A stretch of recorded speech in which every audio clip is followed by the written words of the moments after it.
ಜೈ ಹಿಂದ್ ಸ್ನೇಹಿತರೆ, ಇವತ್ತಿನ ವಿಡಿಯೋದಲ್ಲಿ 2026 ಕಾಂಪಿಟೇಟಿವ್ ಎಕ್ಸಾಮ್ನ one of the trending topic central schemes 2026 2026ರ ಪ್ರಮುಖ ಕೇಂದ್ರ ಸರ್ಕಾರದ ಯೋಜನೆಗಳ ಬಗ್ಗೆ ಚರ್ಚೆ ಮಾಡ್ತಾ ಹೋಗ್ತೀವಿ. ಸೊ ಪ್ರತಿ ಪ್ರಶ್ನೆ ಕೂಡ ಇಂಪಾರ್ಟೆಂಟ್ ಇದೆ. ವಿಡಿಯೋವನ್ನ ಸ್ಕಿಪ್ ಮಾಡದೆ ನೋಡಿ ಮತ್ತು ನಮ್ಮ ಚಾನಲ್ ಮೊದಲ ಬಾರಿಗೆ ನೋಡ್ತಾ ಇದ್ರೆ ಸಬ್ಸ್ಕ್ರೈಬ್ ಮಾಡಕ್ಕೆ ಮರಿಬೇಡಿ ಅಂತ ಹೇಳ್ತಾ ಸೆಷನ್ ಸ್ಟಾರ್ಟ್ ಮಾಡ್ತಿದ್ದೀವಿ. ಮೊದಲ ಪ್ರಶ್ನೆ ಈ ರೀತಿ ಇದೆ: ಪ್ರಧಾನಮಂತ್ರಿ ನರೇಂದ್ರ ಮೋದಿ ಅವರು ರಸ್ತೆ ದುರ್ಘಟನೆಯಲ್ಲಿ ಪೀಡಿತರಾದವರಿಗೆ ಆಕ್ಸಿಡೆಂಟ್ ಆದವರಿಗೆ ಉಚಿತ ಚಿಕಿತ್ಸೆ ನೀಡೋದಕ್ಕೆ 2026ರಲ್ಲಿ ಪ್ರಾರಂಭಿಸಲಾದ ಯೋಜನೆ ಯಾವುದು? ಸೊ ಸರಿಯಾದ ಉತ್ತರ PM ರಾಹತ್ ಯೋಜನೆ. Option D is the right answer. PM Rahat ಯೋಜನೆ ವಿಶೇಷವಾಗಿ ರಸ್ತೆ ಅಪಘಾತವನ್ನು ಅನುಭವಿಸಿದವರಿಗೆ ನೀಡುವಂತಹ ಒಂದು ಉಚಿತ ಚಿಕಿತ್ಸಾ ಯೋಜನೆಯಾಗಿದೆ. ಇದನ್ನ 2026ನೇ ಸಾಲಿನ ಈ ವರ್ಷ ಫೆಬ್ರವರಿ 14ರಂದು ಉದ್ಘಾಟಿಸಲಾಯಿತು. 14ರಿಂದ ಈ ಯೋಜನೆ ಜಾರಿಯಲ್ಲಿದೆ. ಈ ಯೋಜನೆ ಏನು ಕೇಳಿದ್ರೆ, ಈ ಯೋಜನೆಯಲ್ಲಿ ಅಪಘಾತವಾದ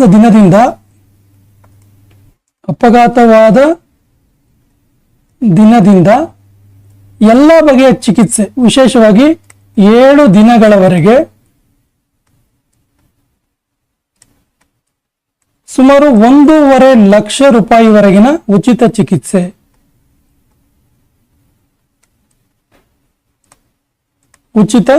ಚಿಕಿತ್ಸೆಯನ್ನು ನೀಡುವಂತಹ ಒಂದು ಮಹತ್ವಪೂರ್ಣವಾದ ಯೋಜನೆ ಹೆಸರು PM ರಾಹತ್ ಯೋಜನೆ.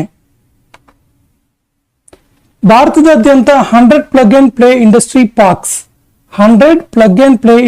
ಪಾರ್ಕ್ಸ್ ಅನ್ನ ಅಭಿವೃದ್ಧಿಪಡಿಸೋದಕ್ಕೆ, ಡೆವಲಪ್ ಮಾಡೋದಕ್ಕೆ ಪ್ರಾರಂಭಿಸಲಾದ ಸೆಂಟ್ರಲ್ ಗವರ್ಮೆಂಟ್ ನ ಯೋಜನೆ ಯಾವುದು? ಸರಿ ಉತ್ತರ ಭವ್ಯ ಯೋಜನೆ. Option D is the right answer. Bhavya ಯೋಜನೆ. ಸೊ ಏನಿದು ಭವ್ಯ ಅಂತ ಕೇಳಿದ್ರೆ, ಭಾರತ್ ಔದ್ಯೋಗಿಕ್ ವಿಕಾಸ್ ಯೋಜನೆ ಅಂತೇಳಿ ನೋಟ್ ಮಾಡ್ಕೊಳ್ಳಿ. ಭಾರತ್ ಔದ್ಯೋಗಿಕ್ ವಿಕಾಸ್ ಯೋಜನೆ. ಭಾರತ್ ಔದ್ಯೋಗಿಕ್ ವಿಕಾಸ್ ಯೋಜನೆ ಭವ್ಯ ಅಂತ ಹೇಳಿದ್ರೆ, ಸೊ ಇದರ ಒಂದು ಮೂಲಕ 100ರಿಂದ 1000ದವರೆಗಿನ, ಭಾರತದಲ್ಲಿ 100ರಿಂದ 1000ದವರೆಗೆ 100 to 1000 ಔದ್ಯೋಗಿಕ ಪಾರ್ಕ್ಗಳ ನಿರ್ಮಾಣ ಮಾಡುವಂಥದ್ದು. ಔದ್ಯೋಗಿಕ ಪಾರ್ಕ್ಗಳ ನಿರ್ಮಾಣ ಮಾಡುವಂತ ಒಂದು ವಿಶಿಷ್ಟವಾದ ಯೋಜನೆ ಇದು ಭವ್ಯ ಯೋಜನೆ. ಭಾರತದಲ್ಲಿ VBG ರಾಮ್ಜಿ ಯೋಜನೆ ಜಾರಿಗೆ ಬಂದ ದಿನ ಯಾವುದು? VBG ರಾಮ್ಜಿ ಯೋಜನೆ. ಸರಿಯಾದ ಉತ್ತರ 1 ಜುಲೈ 2026.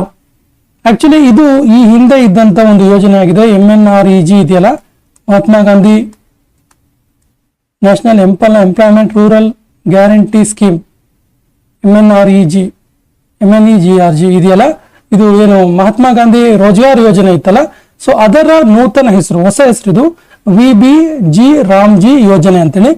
ಏನಿದು VBG ರಾಮ್ಜಿ ಯೋಜನೆ ಅಂತ ಕೇಳಿದ್ರೆ, Viksit Bharat guarantee for Rozgar and Ajeevika mission ಅಂತೇಳಿ ನೋಟ್ ಮಾಡ್ಕೊಳ್ಳಿ.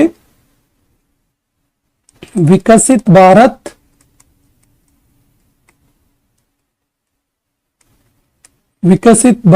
ಗ್ಯಾರಂಟಿ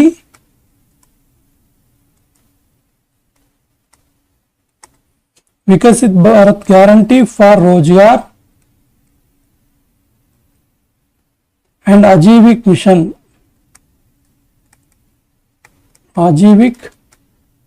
ಮಿಷನ್ ಇದರ ಹೆಸರು ಯಾವ್ದ್ರದ್ದು? VBG ರಾಮ್ಜಿ ಅನ್ನುವಂತ ಹೆಸರು ಏನು ಕೇಳಿದ್ರೆ Viksit Bharat guarantee for Rozgar and Ajeevika mission ಅಂತೇಳಿ. ಸೊ ಇದು ವರ್ಷದಲ್ಲಿ ಒಬ್ಬ ವ್ಯಕ್ತಿಗೆ 125 ಉದ್ಯೋಗ ದಿನಗಳನ್ನ ಸೃಷ್ಟಿ ಮಾಡುವಂತ ಯೋಜನೆ. ಔದ್ಯೋಗಿಕ ದಿನಗಳು ಅಂದ್ರೆ ವರ್ಷಕ್ಕೆ, ಈ ಒಂದು ಯೋಜನೆಯ ಫಲಾನುಭವಿಗೆ ವರ್ಷಕ್ಕೆ 125 ದಿನಗಳ ಉದ್ಯೋಗವನ್ನು ನೀಡುವಂಥದ್ದು. ಸೊ ಇದು Mahatma Gandhi national rural employment scheme ಇತ್ತಲ್ಲ, ರೋಜ್ಗಾರ್ ಯೋಜನೆ ಇತ್ತಲ್ಲ, ಅದರ ನೂತನ ಹೆಸರು VBG ರಾಮ್ಜಿ ಯೋಜನೆ. ಭಾರತ ಸರ್ಕಾರ nutrition rich farming and healthy food ಅದನ್ನ ಡೆವಲಪ್ ಮಾಡೋದಕ್ಕೆ, ಉನ್ನತಿಗೊಳಿಸಲು ಪ್ರಾರಂಭಿಸಿದ ಯೋಜನೆ ಯಾವುದು? ಸರಿಯಾದ ಉತ್ತರ Sehat mission. Option B is the right answer. Sehat mission. ಇದನ್ನ ಕೇಂದ್ರ ಆರೋಗ್ಯ ಮಂತ್ರಿ ಜೆ.ಪಿ. ನಡ್ಡಾ ಮತ್ತು ಕೇಂದ್ರ ಕೃಷಿ ಮಂತ್ರಿ ಶಿವರಾಜ್ ಸಿಂಗ್ ಚೌಹಾಣ್ ಉದ್ಘಾಟನೆ ಮಾಡ್ತಾರೆ. ಸೊ ಕೇಂದ್ರ ಆರೋಗ್ಯ ಮಂತ್ರಿ, ಇದು ಗೊತ್ತಿರಲಿ ನಿಮ್ಗೆ, ಕೇಂದ್ರ ಆರೋಗ್ಯ ಮಂತ್ರಿ ಯಾರು ಅಂತ ಕೇಳ್ಬೋದು. ಕೇಂದ್ರ ಆರೋಗ್ಯ ಮಂತ್ರಿ ಜೆ.ಪಿ. ನಡ್ಡಾ. ಹಾಗೇನೆ ಕೇಂದ್ರ ಕೃಷಿ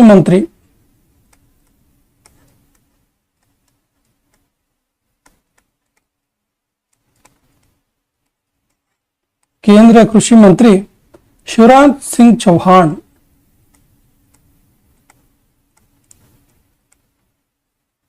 ಇಬ್ಬರು ಸೇರಿ ಈ ಒಂದು ಮಿಷನ್ ಅನ್ನ ಉದ್ಘಾಟನೆ ಮಾಡ್ತಾರೆ. ರಾಷ್ಟ್ರೀಯ ದಲಹನ್ ಆತ್ಮ ನಿರ್ಭರ್ ಮಿಷನ್ ಎಲ್ಲಿ ಉದ್ಘಾಟಿಸಲಾಯಿತು? ರಾಷ್ಟ್ರೀಯ ದಲಹನ್ ಆತ್ಮ ನಿರ್ಭರ್ ಮಿಷನ್ ಎಲ್ಲಿ ಉದ್ಘಾಟಿಸಲಾಯಿತು ಕೇಳಿದ್ರೆ ಸೆಹೋರ್.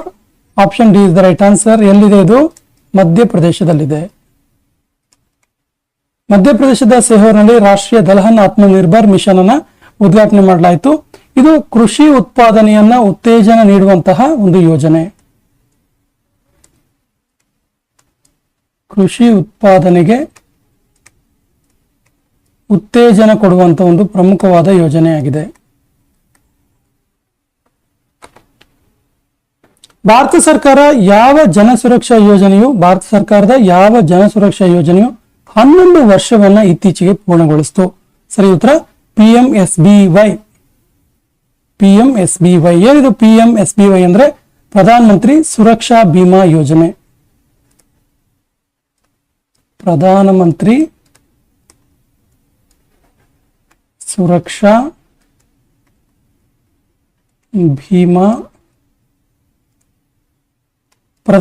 ಸುರಕ್ಷಾ ಬಿಮಾ ಯೋಜನೆ ಇತ್ತೀಚೆಗೆ 11 ವರ್ಷಗಳ ಅವಧಿಯನ್ನು ಪೂರ್ಣಗೊಳಿಸಿತು. ಇದು 9 ಮೇ 2015ರಲ್ಲಿ ಪ್ರಾರಂಭ ಆಗಿತ್ತು.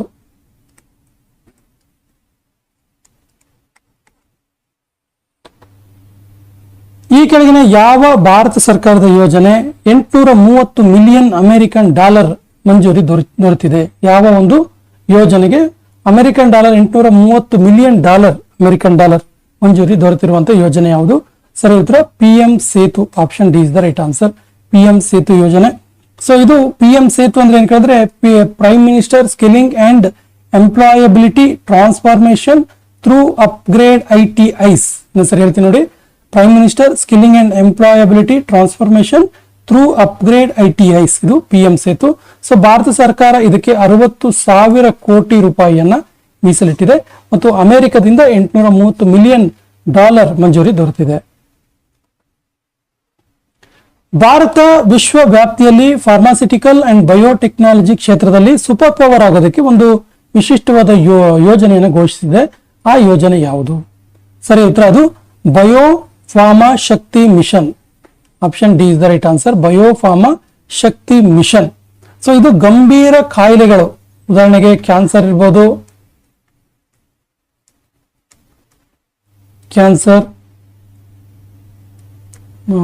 ಹಕ್ಕಿ ಜ್ವರ, ಮಲೇರಿಯಾ, ಲೈಕ್ ತುಂಬಾ ಗಂಭೀರ ಕಾಯಿಲೆಗಳಿಗೆ ಔಷಧಿಯನ್ನ ತಯಾರಿ ಮಾಡುವಂಥದ್ದು, ಔಷಧಿ ತಯಾರಿಸುವಂತ ಒಂದು ಯೋಜನೆ ಆಗಿದೆ ಇದು ಬಯೋಫಾರ್ಮಾ ಶಕ್ತಿ ಮಿಷನ್. ಪ್ರಧಾನ ಮಂತ್ರಿ ಗ್ರಾಮ್ ಸಡಕ್ ಯೋಜನೆಯ ಉದ್ಘಾಟನೆ ಎಲ್ಲಿ ಮಾಡಲಾಯಿತು? ಸರಿಯಾದ ಉತ್ತರ ಒಡಿಸ್ಸಾದ ರಾಯಗಢದಲ್ಲಿ. ಒಡಿಸ್ಸಾದ ರಾಯಗಢದಲ್ಲಿ ಪ್ರಧಾನ ಮಂತ್ರಿ ಗ್ರಾಮ್ ಸಡಕ್ ಯೋಜನೆಯನ್ನ ಉದ್ಘಾಟನೆ ಮಾಡಲಾಯಿತು. ಇದು ಈ ಪ್ರಧಾನ ಮಂತ್ರಿ ಗ್ರಾಮ್ ಸಡಕ್ ಯೋಜನೆಯ 3rd ಪಾರ್ಟ್. ಇದು ಅಂದ್ರೆ ಈ ಹಿಂದೆ ಕೂಡ ಇದು ಇತ್ತು, ಪ್ರಧಾನ ಮಂತ್ರಿ ಗ್ರಾಮ್ ಸಡಕ್ ಯೋಜನೆ ಇತ್ತು. ಇದು 0.3 ಇದರ ಮುಂದುವರೆದ 3ನೇ ಭಾಗ ಇದು. ಸೊ ಇದು ಯಾವಾಗಿಂದ ಶುರು, ಎಲ್ಲಿವರೆಗೆ ಇರುತ್ತೆ ಅಂದ್ರೆ 2025ರಿಂದ 2028ರವರೆಗೆ ಈ ಪ್ರಧಾನ ಮಂತ್ರಿ ಗ್ರಾಮ್ ಸಡಕ್ ಯೋಜನೆ 0.3 3ನೇ ಭಾಗ ಇದು ಇರುವಂತದ್ದು. ಪ್ರಧಾನ ಮಂತ್ರಿ ಮುದ್ರಾ ಯೋಜನೆ ಯಾವಾಗ ಲಾಂಚ್ ಮಾಡಲಾಗಿತ್ತು? ಸರಿಯಾದ ಉತ್ತರ ಇದನ್ನ 8 ಏಪ್ರಿಲ್ 2015ರಲ್ಲಿ ಲಾಂಚ್ ಮಾಡಲಾಗಿತ್ತು. ಭಾರತ ಸರ್ಕಾರ ಒಂದು ವಿಶಿಷ್ಟವಾದ ಯೋಜನೆ, ಒಂದು ಮಹತ್ವಾಕಾಂಕ್ಷಿ ಯೋಜನೆ ಇದು ಪ್ರಧಾನ ಮಂತ್ರಿ ಮುದ್ರಾ ಯೋಜನೆ. ಮುದ್ರಾ ಅಂದ್ರೆ ಏನು ಕೇಳಿದ್ರೆ micro units development refinance agency ಅಂತೇಳಿ ನೋಟ್ ಮಾಡ್ಕೊಳ್ಳಿ. Micro units development micro units development refinance agency, refinance agency. ಯಾಕಿದೊಂದು ಮಹತ್ವಪೂರ್ಣವಾದ ಯೋಜನೆ, ಮಹತ್ವಾಕಾಂಕ್ಷಿ ಯೋಜನೆ ಅಂತ ಕೇಳಿದ್ರೆ, ಈ ಒಂದು ಮುದ್ರಾ ಯೋಜನೆ ಮೂಲಕ ಸಣ್ಣ ಸಣ್ಣ ಉದ್ಯಮಿಗಳಿಗೆ ಪ್ರೋತ್ಸಾಹಿಸಲಾಯಿತು. ಚಿಕ್ಕ ಉದ್ಯಮಿದಾರರಿಗೆ ಪ್ರೋತ್ಸಾಹ ನೀಡುವಂತಹ ಹಣ ಸಹಾಯ ಪ್ರೋತ್ಸಾಹಕರ ಯೋಜನೆಯಾಗಿದೆ. ಪ್ರಧಾನ ಮಂತ್ರಿ ಆವಾಸ್ ಯೋಜನೆ ಗ್ರಾಮೀಣ ಯಾವ ಉದ್ದೇಶದಿಂದ ಪ್ರಾರಂಭಿಸಲಾಯಿತು? ಸರಿ ಉತ್ತರ, ಗ್ರಾಮೀಣ ಬಡ ಜನರಿಗೆ ಮನೆಗಳನ್ನು ಒದಗಿಸೋದು. ಹೆಸರೇ ಇದೆ ಆವಾಸ್ ಯೋಜನೆ ಅಂತೇಳಿ. ಸೊ ಗ್ರಾಮೀಣ ಬಡ ಜನರಿಗೆ ಮನೆಗಳನ್ನು ಒದಗಿಸುವಂತ ಒಂದು ವಿಶಿಷ್ಟವಾದ ಯೋಜನೆ ಇದು. PMAYG, ಪ್ರಧಾನ ಮಂತ್ರಿ ಆವಾಸ್ ಯೋಜನೆ ಗ್ರಾಮೀಣ ಭಾಗದಲ್ಲಿ ವಿಶೇಷವಾಗಿ ಮನೆಗಳನ್ನು ಒದಗಿಸುವಂತದ್ದು. ಹಾಗೆಯೇ ಈ ಒಂದು ಯೋಜನೆ ಮೂಲಕ ಎಲ್ಲರಿಗೂ ಮನೆ, ಹೌಸ್ ಫಾರ್ ಆಲ್, ಎಲ್ಲರಿಗೂ ಮನೆ ನಿರ್ಮಿಸುವಂತ ಉದ್ದೇಶವನ್ನು ಹೊಂದಿದೆ. ಕೇಂದ್ರ ಸರ್ಕಾರದ ಪ್ರಮುಖ ಯೋಜನೆ ಜಲ್ ಜೀವನ್ ಮಿಷನ್ ಯಾವಾಗ ಪ್ರಾರಂಭಿಸಲಾಯಿತು? ಇತ್ತೀಚೆಗೆ ತುಂಬಾ ಸುದ್ದಿಯಲ್ಲಿರುವ ಯೋಜನೆ ಇದು. ಯಾಕಂತ ಹೇಳ್ತೀನಿ. ಸೊ ಇದು ಆಗಸ್ಟ್ 15, 2019 ಆಗಸ್ಟ್ 15ರಂದು ಪ್ರಾರಂಭಿಸಲಾಯಿತು. ಇದನ್ನ ಉದ್ಘಾಟನೆ ಮಾಡಲಾಯಿತು.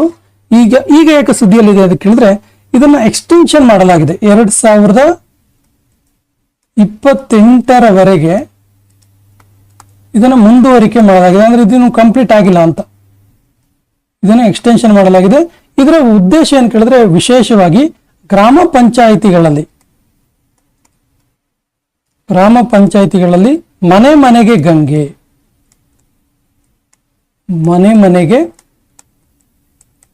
ಗಂಗೆ, ಅಥವಾ ಹರ್ ಘರ್ ಜಲ್ ಎನ್ನುವಂತಹ ಒಂದು ಯೋಜನೆ ಆಗಿದೆ ಇದು. ಖಾದಿ, ಹ್ಯಾಂಡ್ಲೂಮ್ ಮತ್ತು ಹ್ಯಾಂಡಿಕ್ರಾಫ್ಟ್ ವಲಯಗಳಿಗೆ ಆಧುನೀಕರಣಕ್ಕೆ ಒತ್ತು ನೀಡೋದಕ್ಕೆ ಪ್ರಾರಂಭಿಸಲಾದ ಯೋಜನೆ ಯಾವುದು? ಸರಿ ಉತ್ತರ, ಮಹಾತ್ಮ ಗಾಂಧಿ ಗ್ರಾಮ ಸ್ವರಾಜ್ ಯೋಜನೆ. Option C is the right answer. ಈ ಮೂಲಕ ಖಾದಿ, ಹ್ಯಾಂಡ್ಲೂಮ್ ಮತ್ತು ಹ್ಯಾಂಡಿಕ್ರಾಫ್ಟ್ ಏರಿಯಾಗಳಿಗೆ ಈ ಏರಿಯಾಗಳ ಒಂದು ಮಾಡರ್ನೈಸೇಷನ್ಗೆ ಒತ್ತು ನೀಡಲಾಯಿತು. ಜನಸಾಮಾನ್ಯರು ಕೂಡ ವಿಮಾನ ಪ್ರಯಾಣ ಮಾಡುವಂತೆ ಚಿಕ್ಕ ಚಿಕ್ಕ ನಗರಗಳಲ್ಲಿ ವಿಮಾನ ಹಾರಾಟವನ್ನು ಪ್ರಾರಂಭಿಸಿದ ಯೋಜನೆ ಯಾವುದು? ಸರಿ ಉತ್ತರ, ಉಡಾನ್ ಯೋಜನೆ. ಉಡಾನ್ ಅನ್ನುವ ಹೆಸರೇ ಹೇಳುತ್ತೆ. ಉಡಾನ್ ಅಂದ್ರೆ ಏನ್ ಕೇಳಿದ್ರೆ ಉಢೇ ದೇಶಕ್ಕೆ ಆಮ್ ನಾಗರಿಕ, ಅಂದ್ರೆ ಜನಸಾಮಾನ್ಯರು ಕೂಡ ಸಾಮಾನ್ಯ ಕಟ್ಟಕಡೆಯ ವ್ಯಕ್ತಿ ಕೂಡ ವಿಮಾನ ಪ್ರಯಾಣ ಮಾಡುವಂತ ಅವನ ಆಸೆ ಈಡೇರಬೇಕು ಅಂತೇಳಿ. ಯಾಕಿದು ಸುದ್ದಿಯಲ್ಲಿದೆ ಕೇಳಿದ್ರೆ, ಈ ಉಡಾನ್ನ 2.0 ಎರಡನೇ ಒಂದು ಹಂತ ಇದೆಯಲ್ಲ, ಸೆಕೆಂಡ್ ಸ್ಟೆಪ್ ಇದೆಯಲ್ಲ, 2026-27 ಇಂದ, ಈ ವರ್ಷದಿಂದ ಇದರ ಹಂತವನ್ನ 26-27 ಇಂದ 35-36 ವರೆಗೆ 2035-36ರವರೆಗೆ ವಿಸ್ತರಣೆಯನ್ನ ಮಾಡಲಾಗಿದೆ. ಕೆಂಪು ಸಮುದ್ರ, ರೆಡ್ ಸಿ ಮತ್ತು ಹಾರ್ಮೋ ಜಲಸಂಧಿಯಲ್ಲಿ ಬರುವ ಹಡಗುಗಳಿಗೆ ಸಹಕಾರ ನೀಡೋದಕ್ಕೆ ಭಾರತದ ಕೇಂದ್ರ ಸರ್ಕಾರ ಪ್ರಾರಂಭಿಸಿದಂತಹ ಯೋಜನೆ ಯಾವುದು? ಸರಿ ಉತ್ತರ, ರಿಲೀಫ್ ಸ್ಕೀಮ್, ರಿಲೀಫ್ ಯೋಜನೆ. Option B is the right answer. Relief ಯೋಜನೆ. ರಿಲೀಫ್ ಅಂದ್ರೆ ಏನು ಕೇಳಿದ್ರೆ ನೋಡಿ, ರಿಲೀಫ್ ಅನ್ನೋದ್ರಲ್ಲಿ ಇದೆ resilience and logistics interventions for export facilitations ಅಂತೇಳಿ ನೋಡಿ. ನಮ್ಮೆ resilience and logistics interventions for export facilitation ಅಂತೇಳಿ. 2026-27ನೇ ಸಾಲಿನ ಬಜೆಟ್ನಲ್ಲಿ PM ಕಿಸಾನ್ ಸಮ್ಮಾನ್ ನಿಧಿ ಇದಕ್ಕೆ ಇಡಲಾದ ಒಟ್ಟು ಮೊತ್ತ ಎಷ್ಟು? ಸರಿ ಉತ್ತರ, 65,000 ಕೋಟಿ ರೂಪಾಯಿ. Option A is the right answer. 65,000 crores.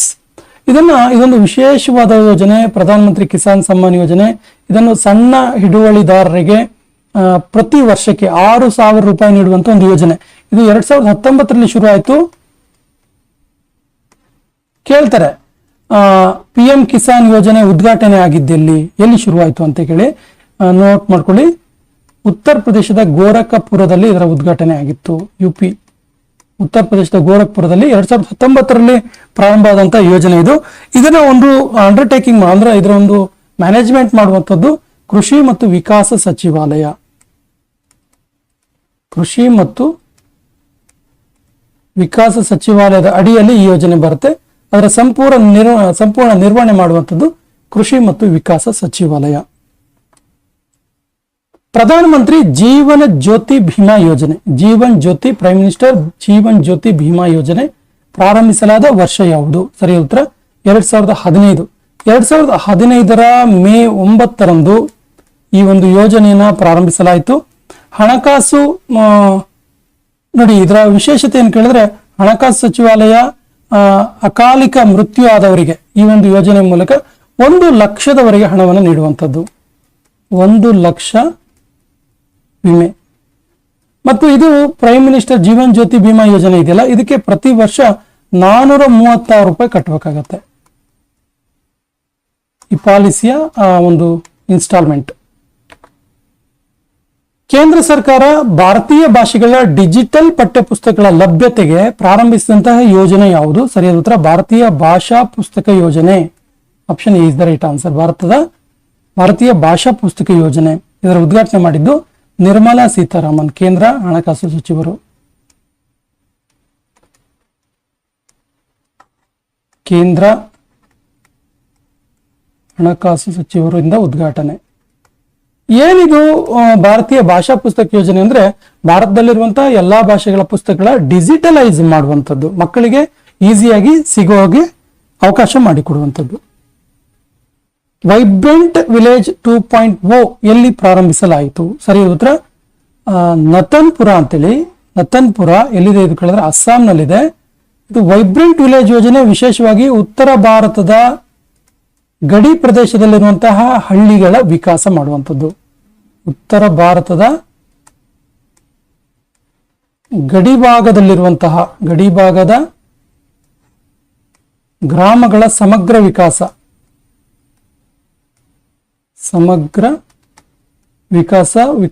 ಯೋಜನೆ ಹೆಸರು ವೈಬ್ರೆಂಟ್ ವಿಲೇಜ್.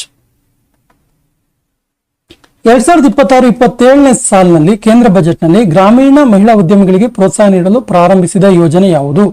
ಸರಿ ಉತ್ತರ ಶಿ ಮಾರ್ಟ್ಸ್. ಯೋಜನೆ ಹೆಸರು ಶಿ ಮಾರ್ಟ್ಸ್ ಎನ್ನುವಂತಹ ಯೋಜನೆ. ಅದರ ಜೊತೆಗೆ ಹಾಸ್ಟೆಲ್ಗಳ ನಿರ್ಮಾಣ ಕೂಡ ಇದನ್ನ ಆಡ್ ಆಗುತ್ತೆ, ಹಾಸ್ಟೆಲ್ಗಳ ಸೇರ್ಕೊಳ್ಳುತ್ತೆ. ಅಟಲ್ ಪೆನ್ಷನ್ ಯೋಜನೆ ಪ್ರಾರಂಭಿಸಿದ ವರ್ಷ ಯಾವುದು? ಸರಿಯಾದ ಉತ್ತರ 2015ರ ಮೇ 9ರಂದು ಅಟಲ್ ಪೆನ್ಷನ್ ಯೋಜನೆಯನ್ನ ಪ್ರಾರಂಭಿಸಲಾಯಿತು. 2015ರ ಮೇ 9ರಂದು. ಸೊ ನೋಡಿ, ಇದರ ಪ್ರಕಾರ ವಯೋವೃದ್ಧರಾಗಿ ಇರುವಂತವರಿಗೆ ಅವರ ನಿವೃತ್ತಿಯ ನಂತರ 1,000ದಿಂದ 5,000ದವರೆಗೆ ಪೆನ್ಷನ್ ಕೊಡುವಂಥದ್ದು. ಪರಿಪೂರ್ಣ ಮೆಡಿಕಲ್ ಆಯುಷ್ ಇನ್ಶೂರೆನ್ಸ್ ಪ್ರಾರಂಭಿಸಿದ ಸಚಿವಾಲಯ ಯಾವುದು? ಸರಿಯಾದ ಉತ್ತರ ಹಣಕಾಸು ಸಚಿವಾಲಯ. Option C is the right answer. ಹಣಕಾಸು ಸಚಿವಾಲಯ. ಇದರ ಮೂಲಕ 10ರಿಂದ 20